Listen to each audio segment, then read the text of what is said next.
Alors voilà, bonjour à tous. Alors on est dans notre 17e causerie sur le chassidisme.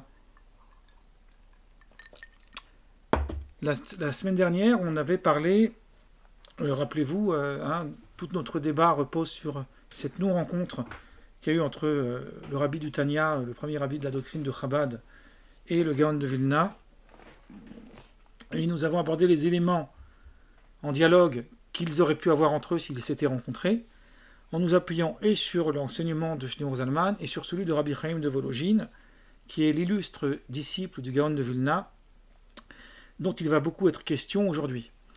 On a beaucoup parlé donc du Tzimtzum, du rapport à le Tzimtzum à le retrait de Dieu, comment comprendre cette notion de retrait de Dieu, à travers les dialectiques de Maïmonide et celles des mystiques. Et on a montré que toute la volonté du rabbi du Tanya, en fait du rabbi de la doctrine chassidique, c'est au contraire d'essayer de montrer comment la doctrine laurianique, kabbalistique, peut être compatible avec le discours de Maïmonide, ce qui paraît extrêmement audacieux comme démarche, et qui est surtout très novateur, parce que jusque-là, on avait compris plutôt l'inverse, que du fait que les mitnagdim, les opposants au chassidisme, mettaient en avant l'étude, le limoud, cela signifie qu'ils avaient plus un rapport rationnel avec les textes, alors qu'avec le débat entre le Gaon de Vilna et Shneur Zalman de Liadi, on voit que le propos est inversé. Alors je ne prends pas parti, simplement je pose les éléments.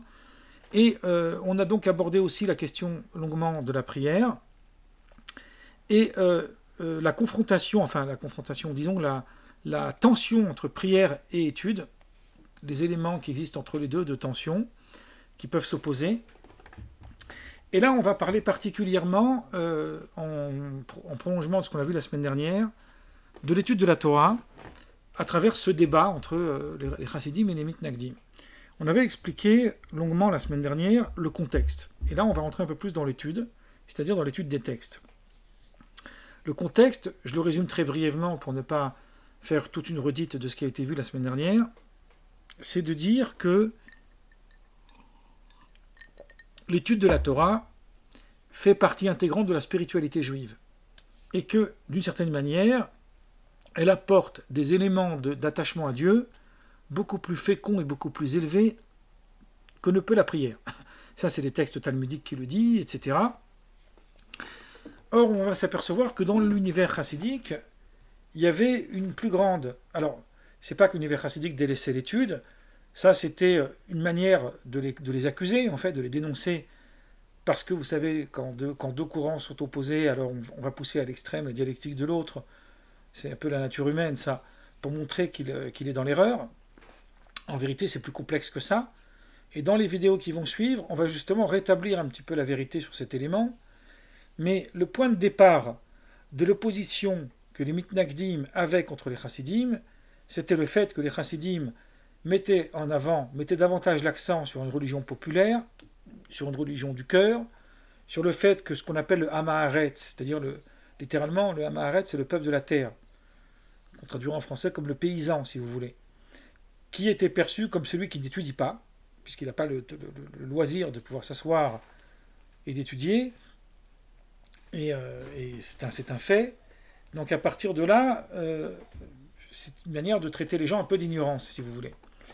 Alors dans le monde des mitnagdim, on considérait que les chassidim étaient surtout des ignorants, ils ne savaient pas étudier, et qu'ils allaient voir des saints hommes qui étaient plutôt comparables à des gourous, ou à des faux prophètes, ou voire même des faux messies, puisqu'on est après la crise du Shabbatai Tzvi. Ça, c'est expliqué longuement. Excusez-moi, il faut que j'arrange un peu le machin. C'est expliqué longuement dans mes premières vidéos, donc je ne vais pas reprendre cet élément. Et il y avait donc cette question-là. De l'autre côté, il y avait chez les chassidim une sorte de contre-argument contre les mitnagdim, qui était de dire peut-être que nous n'accordons pas assez d'espace à l'étude, mais vous accordez pas d'espace à la crainte de Dieu, la crainte et l'amour de Dieu. Rappelez-vous, je vous ai cité ce fameux Jean de Menas, alors il faudrait que je recherche le livre, parce que là j'ai un peu chamboulé le bouquin, qui parle en traitant du chassidisme, il intitule son livre « Quand Israël aime Dieu », c'est-à-dire c'est l'idée d'un Dieu d'amour. Et là, tout à coup, on s'aperçoit qu'il y a une sorte d'exigence dans le monde des mitnagdim, dit des opposants, qui prend l'étude comme une sorte d'émulation intellectuelle, d'engranger de la connaissance, du savoir, sans se rendre compte de l'aspect parole de Dieu, de l'aspect de l'attachement à Dieu, etc. Alors qu'en fait, c'est pas nouveau, hein, ce genre de critiques, c'est des critiques qui remontent à bien avant, et même depuis l'époque talmudique, on voit des textes à ce sujet, ce que nous allons un petit peu aborder. Et le Rabbi Chaim de Volojine, l'ouvrage dont je vous ai longuement parlé, et je vous ai dit qu'il sera question beaucoup de ce personnage dans ce livre, dans cette vidéo, donc le Nefesh HaChaim, l'âme de la vie, comme je vous l'ai dit, son livre, il a été écrit, l'orientation en fait de l'ouvrage, c'est de proposer une réponse à la doctrine chassidique, et plus particulièrement celle de Shneur Zalman de Liadi, à la place de son maître, si vous voulez. Mais d'une certaine manière, par le fait que Chaim de Volojine était un homme d'une grande sagesse, était un homme pragmatique, il a compris qu'il fallait calmer les ardeurs de toute cette polémique qui a été extrêmement violente. On verra peut-être dans les conclusions quelques éléments là-dessus, pour rentrer dans le même discours que le discours chassidique. C'est-à-dire que la mise en avant de l'intérêt pour la mystique, pour l'étude de la doctrine de vérité, c'est comme ça qu'on l'appelait à l'époque, ou disons de la Kabbale, est bien mise en avant dans les œuvres de Chaim de Volojine. D'ailleurs, comme je vous l'ai dit, son maître lui-même était l'un des plus grands kabbalistes, et que c'est en tant que kabbaliste qu'il s'est opposé au chassidisme. Mais dans le monde des mitnagdim, la plupart des gens qui étaient dans cet univers, ils rejetaient les chassidim, aussi parce qu'ils avaient aussi une sorte d'aversion, ou une sorte, dans tous les cas, de distance vis-à-vis de la Kabbale. C'est un sujet complexe. C'est le monde, le microcosme, comme on dit, lituanien, était un monde où ça bouillonnait, en fait, dans l'univers du judaïsme. Et donc, il y avait, dans ce livre, L'âme de la vie, Chaim de Volojine va essayer d'expliquer sa conception de ce qu'on appelle la Avodat Hashem, ce qu'on appelle le service de Dieu. C'est exactement la même chose que fait le Tanya. Donc là, vraiment, il y a des similitudes entre les deux ouvrages, qui est un chemin de foi, on pourrait dire comme ça, si on veut paraphraser un peu des expressions chrétiennes, sans faire de lien, évidemment, c'est simplement pour se refamiliariser avec les termes. On sait par exemple que le rabbi, l'auteur du Tanya, écrit au début de son livre, il dit, il explique, il rapporte un verset qui est à la fin du Deutéronome, qui nous dit Karov elecha davar meod, car cette parole, elle est la Torah en fait, elle est très proche de toi, et ne te pose pas la question qui pourrait monter dans les cieux pour venir me l'apporter, puisque la Torah n'est pas dans les cieux, qui pourrait surmonter les montagnes, etc. Non, elle est proche de toi, elle est dans ton cœur, et c'est là que tu peux l'accomplir. Et il dit, le Tanya, au tout début, c'est les premières lignes du livre, avant même que le livre soit commencé, c'est vraiment la page de couverture, il dit, c'est pour expliquer dans un chemin long et court, c'est-à-dire un chemin paisible, à quel point la Torah elle est proche de toi. Donc c'est toute une doctrine qui explique le service de Dieu. Il est question des éléments très similaires. Un jour peut-être il faudrait faire un livre en mettant en fait une sorte de grille de lecture, les éléments d'un côté de Chaim de Volojine, les éléments de Shneur Zalman de Liadi, et montrer comment à cette époque il y a une très très grande ouverture vers cette pensée-là, qui existait déjà avant, mais pas d'une manière aussi organisée, on va dire. Alors il se trouve que le cœur du problème, avant d'être un problème de doctrine, est un problème de qu'est-ce que c'est que le judaïsme ? Qu'est-ce qu'on va faire avec ça ? Pour le monde dit lituanien, même si ils ne sont pas forcément tous de Lituanie, mais c'est comme ça qu'on les appelle, en yiddish on les appelait les Litvaks, là où siégeait le grand Gaon de Vilna, l'essentiel de la vie juive, c'est l'étude. Pour la doctrine du chassidisme, l'étude c'est très important, mais l'essentiel c'est l'attachement à Dieu. Donc est-ce qu'il y a une différence ? Pas nécessairement, puisque comme on l'a dit la semaine dernière, l'étude de la Torah c'est aussi un moyen de s'attacher à Dieu. Mais là où il y a un problème, c'est sur la question de qu'est-ce que c'est que l'étude? Comment étudier?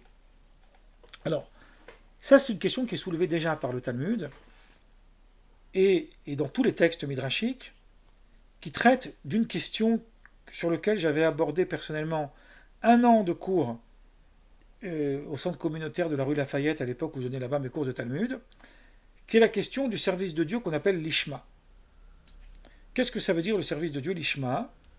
Alors, ici, il en parle très longuement, donc je vais un peu m'appuyer sur ce qu'il dit, mais il y a aussi un auteur qui m'est très, très familier, qui m'est très cher, que je vous conseille de lire parce que beaucoup de ses œuvres sont en français, qui s'appelle Yeshayahu Lebovitch, notamment dans... Alors, je retrouve le livre dans La foi de Maïmonide. Alors, c'est un livre que j'ai en double et pourtant, là, je n'arrive pas à le trouver. Où il parle de sa conception de Maïmonide. Et c'est extrêmement intéressant ce qu'il explique sur la question de la foi et du désintéressement. Et surtout, dans ce petit ouvrage, je vous en ai déjà parlé, qui s'appelle Devant Dieu. Je ne sais pas si vous arrivez à le voir, là, parce que l'image elle est un peu floue. Devant Dieu, c'est aux éditions du Cerf, où dans cet ouvrage, il a un article, alors c'est tout l'ouvrage à lire, hein, mais il a un article sur Job, qui est pour moi le plus beau texte que j'ai pu lire de Lebovitch, de ce qu'il a pu écrire. Sur toute cette question, que tout le problème de Job, justement, c'est toute la problématique de l'Ishma. Alors qu'est-ce que ça veut dire l'Ishma? Littéralement, l'Ishma, ça veut dire pour son nom à elle. Pourquoi c'est au féminin? Parce que ça peut être ou l'étude de la Torah, ou la pratique des mitzvot. La Torah, c'est féminin, la pratique des mitzvot, c'est féminin. Parce que si on avait voulu le dire au masculin, on aurait dit l'Ishmo, pour son nom à lui. Et là, on aurait parlé de Dieu. Mais ça revient au même. Donc, qu'est-ce que ça veut dire l'Ishma? Ça veut dire, je ne fais pas l'étude, je n'accomplis pas les commandements pour une autre cause que celle de servir Dieu. C'est tout. J'ai rien à attendre, ni je cherche ma place au paradis, ni je cherche à devenir un personnage important. Je veux juste étudier la Torah pour m'attacher à Dieu, pour accomplir le service de Dieu, pour servir Dieu. Cette notion de l'Ishma est extrêmement fondamentale dans la doctrine juive de manière générale, et plus particulièrement aussi dans les textes de Maïmonide. Pour celui qui étudie la Torah ou qui pratique les commandements avec intérêt, parce qu'il attend quelque chose, lui, on dira qu'il étudie Shelo l'Ishma, c'est-à-dire pas pour son nom à elle. Shelo, c'est la négation, pas pour son nom à elle. Donc il étudie la Torah pour devenir un érudit, pour qu'on le respecte, qu'il soit respecté, pour qu'il reçoive une récompense par Dieu, etc. Il y a un aphorisme dans les Maximes des Pères qui nous dit Antignos ish Socho, Antigone de Socho, il disait Altiyu ke avadim, ne soyez pas comme des serviteurs qui servent Dieu almenat lekabel pras, pour recevoir un salaire, mais soyez comme des serviteurs qui servent Dieu sans rien attendre en retour. Et là, vous aurez la crainte de Dieu sur vous. La vraie crainte de Dieu repose sur le désintéressement total. C'est presque du kantisme, avec beaucoup de nuances. On y reviendra un autre jour. Donc on est dans le désintéressement. Quand je parle du lien avec Kant, c'est sur la question de l'acte moral. Vous savez que l'acte moral, chez Kant, n'existe que s'il est désintéressé. C'est-à-dire qu'il n'y a pas d'autre raison d'être que de servir la morale. Alors, Maïmonide, dans son livre, dans plusieurs endroits, notamment dans les lois d'étude de la Torah, va longuement parler de cette affaire de l'Ishma. Il va expliquer que le véritable étude, c'est l'étude désintéressée. L'ilmud à Torah, l'Ishma. Et le Talmud, dans plusieurs endroits, va dire cette fameuse phrase, va dire que c'est vrai, que l'essentiel de l'étude, c'est l'Ishma, c'est-à-dire c'est d'étudier avec le désintéressement total. En revanche, si quelqu'un n'est pas capable d'étudier la Torah, l'Ishma, parce qu'il n'est pas encore à ce niveau, donc il attend un salaire, alors on lui dira d'étudier quand même. Au contraire, il vaut mieux étudier chez l'Ishma avec intérêt que ne pas étudier du tout. Pourquoi? Parce que Gadol Limoud, parce que l'étude elle est tellement importante que Léolam, Yilmad Adam Mitor Shelo Lishma, que l'homme doit continuer à étudier même s'il étudie d'une manière intéressée, parce que, j'ai mal dit la phrase, excusez-moi, Léolam Yilmad Adam Torah Mitzvot Afilu Shelo Lishma, même s'il n'est pas intéressé, chez Mitor Shelo Lishma, Ba Lishma.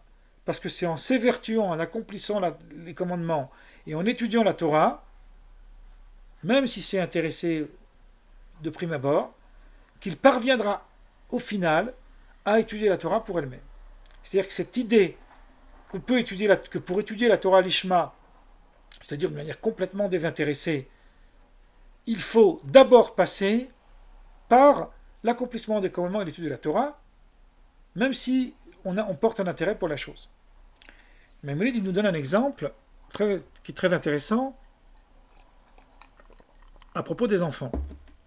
Il dit un enfant, c'est assez pédagogique, c'est impossible d'expliquer à un enfant le bien fondé de l'étude. C'est-à-dire que l'enfant, si on lui dit fais tes devoirs et je te donnerai des bonbons,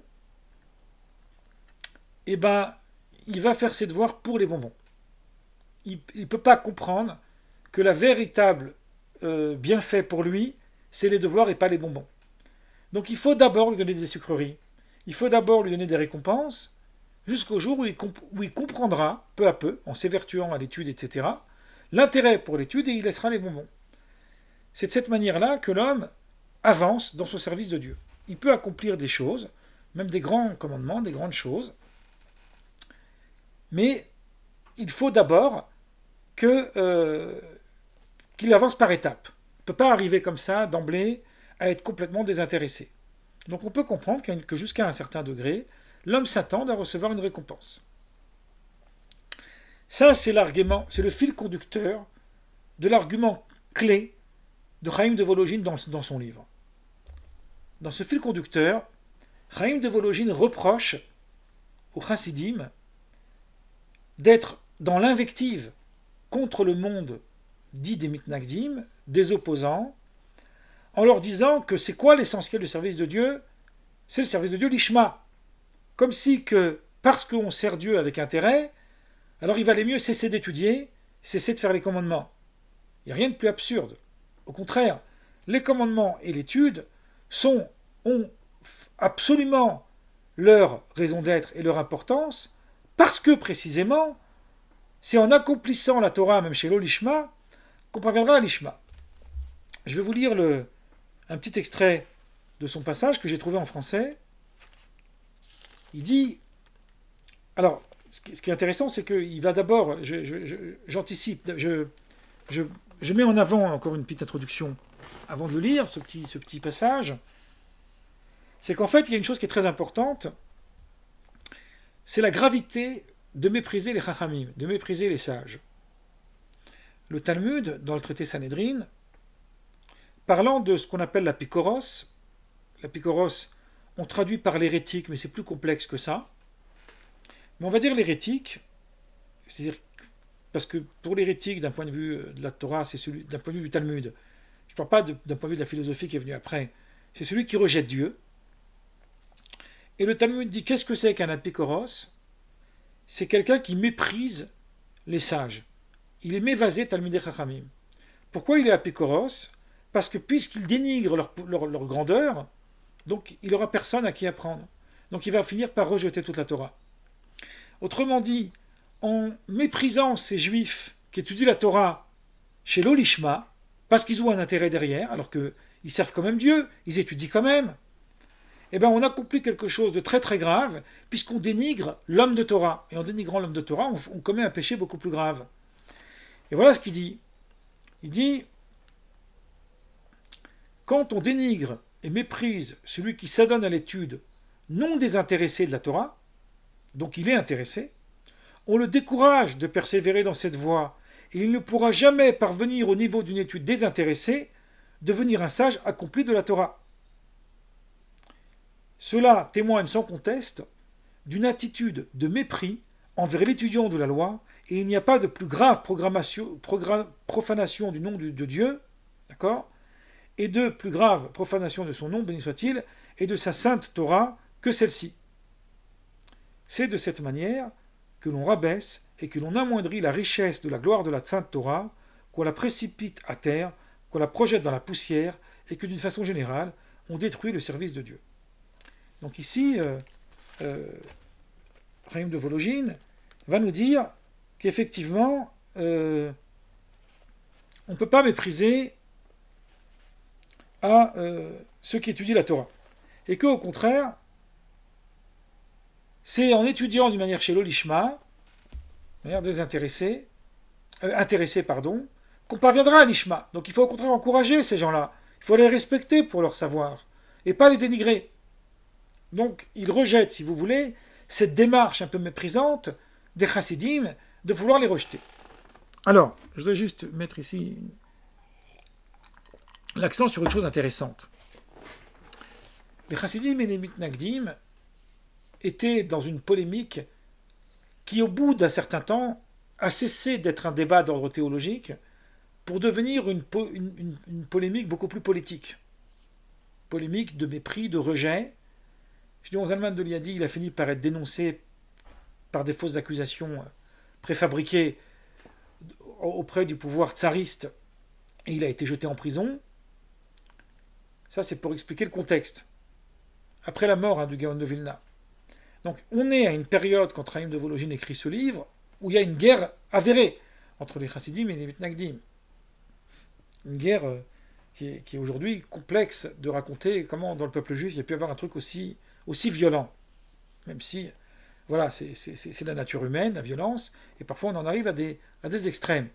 Donc il y a eu véritablement ici presque quelque chose qui aurait pu donner un schisme.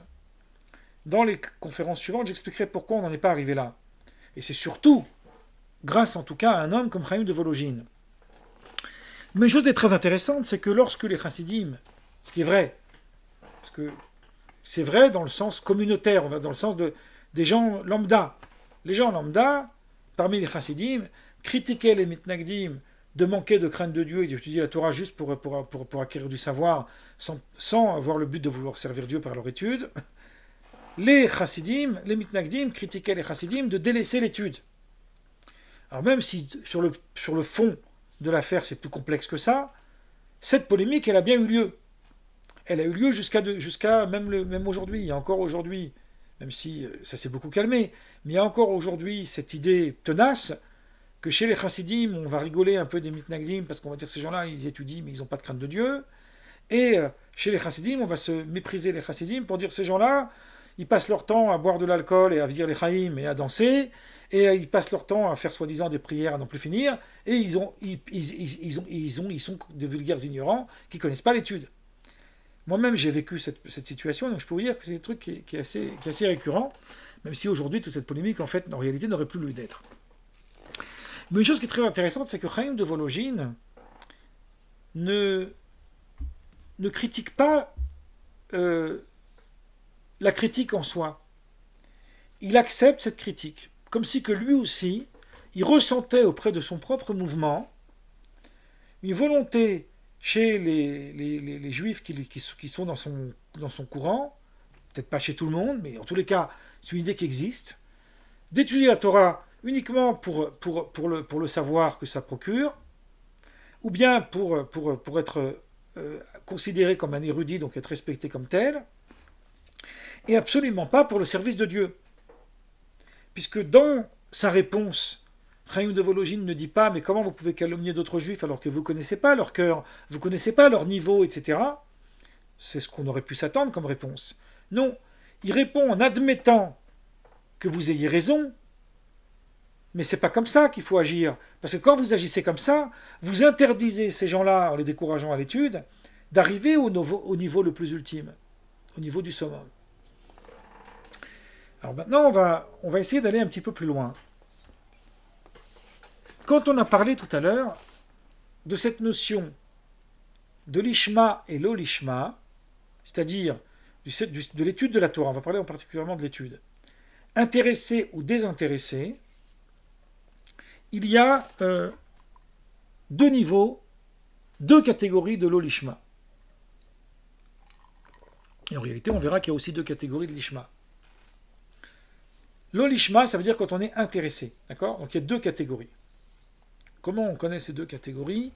On va s'intéresser à ce que disent les commentateurs des Rishonim, en l'occurrence c'est Tosafot, sur cette question. Je vous ai cité tout à l'heure dans les Maximes des Pères cet aphorisme d'Antigone qui dit ne soyez pas comme des serviteurs qui servent leur maître pour recevoir un salaire, mais soyez comme des serviteurs qui servent leur maître dans le but de ne pas recevoir un salaire. Et là, vous aurez la crainte de Dieu. Qu'est-ce que ça veut dire? Antigone a l'air de dire, en fait, qu'il ne faut pas servir Dieu, en fait, dans le but de recevoir un salaire. C'est une chose mauvaise, c'est une chose négative. D'ailleurs, mais je vais dire juste ça en vraiment 30 secondes parce qu'on a déjà pris beaucoup de temps. Il faut savoir que cet enseignement d'Antigone a créé une polémique en son temps. Ça, c'est le Havot des Rabbi Nathan qui raconte ça. Parce que certains ont compris que de ce qu'il voulait dire, qu'il ne faut pas s'attendre à un salut après la vie terrestre, ni même à la fin des temps. Ce qui est faux. Mais c'est comme ça qu'on l'a compris. Parce que ce désintéressement, il est quelque part, il justifie quelque part l'acte moral, pour paraphraser Kant, sans Dieu, puisqu'il n'y a rien à attendre en retour. Bon, vous comprenez que c'est plus complexe que ça, il nous faudra beaucoup plus de séances pour l'expliquer. Mais en tout cas, ce qu'a l'air de dire Antigone, c'est que le service de Dieu, qu'est-ce que c'est? C'est celui qui sert Dieu sans rien attendre en retour. Dès lors qu'on attend quelque chose, on n'est plus en train de servir Dieu. Or, il y a une Mishnah, il y a un passage du Talmud, ailleurs, qui contredit ouvertement Antigone. Dans le traité Psachim, page 8, feuillet A et B, Talmud nous dit que si un homme, il dit « je vais accomplir une mitzvah, un commandement, ou bien je vais donner de l'argent pour aider les pauvres, parce que mon fils il est malade, et je voudrais que par le mérite de cette action, mon fils guérisse », il est considéré comme un juste parfait, dit le Talmud. Comme un juste parfait. Ça veut dire que on peut servir Dieu en demandant à Dieu une récompense de nos actes. Il n'y a pas de problème. Ça, c'est la question que pose les Tosafot. Et les Tosafot répondent que non. Que ce n'est pas une contradiction. Parce qu'il y a deux niveaux dans l'intéressement. Il y a un premier niveau où je sers Dieu dans le but d'avoir une récompense. Si je n'ai pas la récompense, je n'ai aucune raison de servir Dieu. Comme le salarié. Rappelez-vous, Antigone donne l'exemple d'un salarié. Si le salarié, vous ne lui donnez pas son salaire à la fin du mois, et bien le salarié, ce qu'il va faire, c'est qu'il va arrêter de travailler. Il va faire la grève. On sait ça, surtout en France. Donc, son salaire, c'est le but de son travail. En revanche, si quelqu'un il dit, moi, je veux servir Dieu pour accomplir la mitzvah, mais je veux qu'en même temps, ça puisse m'apporter un certain mérite, qui consolide mon acte, alors lui, au contraire, il est un juste parfait, nous dit le Tosafot. À partir de là, dans le niveau de l'ishma, donc de l'intéressement, du désintéressement, il y a deux niveaux. Il y a un degré où le désintéressement n'est pas radical, puisque j'attends quand même un petit salaire, mais s'il ne vient pas, je continue à servir Dieu, parce que pour moi c'est ça l'essentiel. Et il y a un degré de désintéressement radical où j'attends plus rien du tout, où je suis uniquement dans la pureté pure de l'acte et de l'étude. Maintenant, on va voir les deux degrés de l'olishma, c'est-à-dire les deux degrés de l'intéressement. Il y a dans l'intéressement deux niveaux, ils disent les Tosafot. Il y a un niveau où la personne, elle veut, par son étude, avoir un salaire. Elle est intéressée. Par exemple, elle aimerait qu'on le respecte, qu'on l'honore pour son étude. Elle aimerait, par son étude, atteindre la félicité. Il dit ça, c'est un degré de l'olishma qui est un palier dans l'accomplissement total du service de Dieu. Dans l'accomplissement lishma, vraiment le désintéressement total. Mais il y a un autre degré de l'olishma qui lui est méprisable. C'est celui qui étudie les kenatour. C'est un terme assez étrange en araméen. Il faudrait voir un peu la racine de ce terme. Et les kenatour, qu'est-ce que ça veut dire? Ça peut vouloir dire ou bien il étudie pour contrer l'autre, pour en faire de l'étude un objet de domination, ou bien pour se servir de la connaissance pour mépriser la Torah et mépriser Dieu. Comme c'était le cas d'Elisha ben Avouya, par exemple, qui est ce fameux sage qui est devenu hérétique et qui continuait à étudier la Torah pour mépriser la Torah. Et Chaim de Volojine dit, dans son livre, que l'étude de la Torah, en citant le Talmud Brachot, page 17, où là-bas le Talmud dit que celui qui étudie la Torah chez l'olishma, par intérêt, c'est-à-dire un intérêt de rejet de l'autre, le degré le plus méprisable de l'intérêt, cet homme, il aurait mieux valu qu'il ne soit pas né sur la terre. Parce qu'il a perdu même sa légitimité de vivre.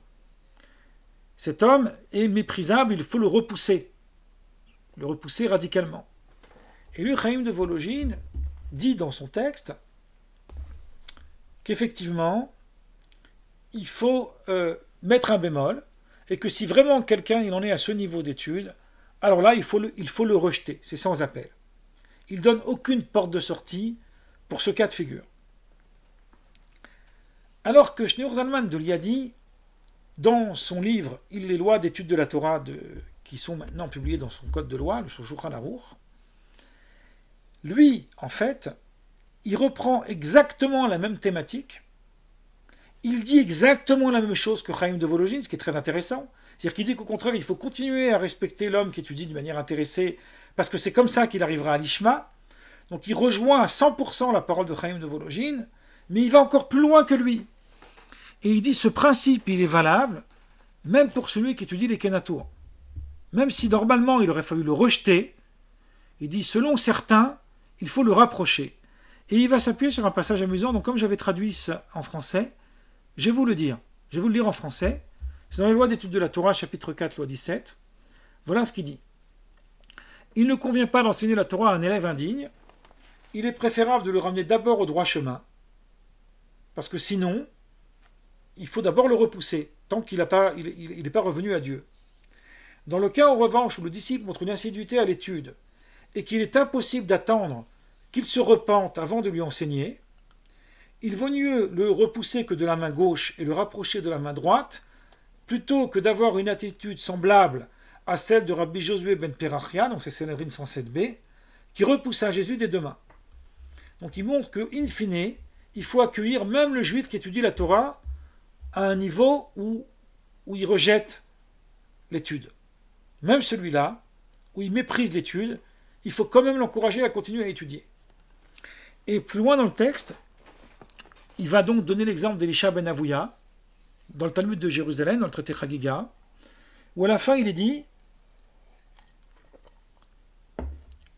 le Talmud de Jérusalem, il fait dire à Dieu cette phrase extraordinaire, où Dieu parle et il dit, Alva yoti azvu vetorati shamru, she'amaor sheba yam arziro lamota, donc je vais traduire en français, il aurait été préférable à l'homme de m'avoir rejeté moi, c'est Dieu qui parle, enfin on fait parler Dieu évidemment, mais de ne pas avoir rejeté la Torah, parce que l'étude de la Torah, elle contient en elle une telle lumière qu'elle aurait pu les ramener au droit chemin. Autrement dit, mépriser l'homme de l'étude, même celui qui étudie la Torah de la manière la plus basse possible, c'est perdre définitivement l'occasion qu'un jour peut-être cet homme se repentira et reviendra à Dieu. Donc ce qui est très très intéressant, c'est qu'on voit là encore que Shneur Zalman de Liadi non seulement admet la logique de l'univers de l'étude des mitnagdim, mais en plus il lui instaure une légitimité qui va encore plus loin que celle que propose Chaim de Volojine. Donc là vous avez encore une fois une inversion des polarités, et c'est une idée extrêmement intéressante. Moi là je vais m'arrêter là, j'ai pris plus de temps qu'il ne fallait, mais je vais d'ailleurs arrêter l'enregistrement.